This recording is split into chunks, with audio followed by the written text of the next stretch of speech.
this question a lot from new Power BI users. How do you enlarge a dashboard from the default? Let's go over to Power BI Desktop and see how.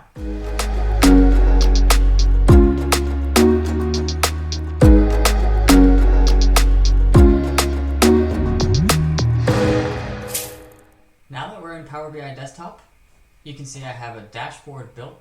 I've filled up all my space, right? I have a couple charts, a filter on the side, and a title, and I have no space left. How do you get more space to develop with? Just click on the gray space anywhere in your dashboard and click this Format button on the top right in your pane, Visualizations pane.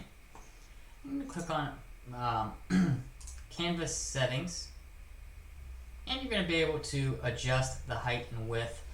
What I like doing is adjusting the height. So there's a scroll bar. Users tend to understand scrolling down is possible, but they tend to not see the ability to scroll left and right.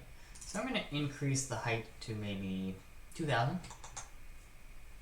And you'll see I get this scroll bar on the side, and I have much more space to develop my dashboard.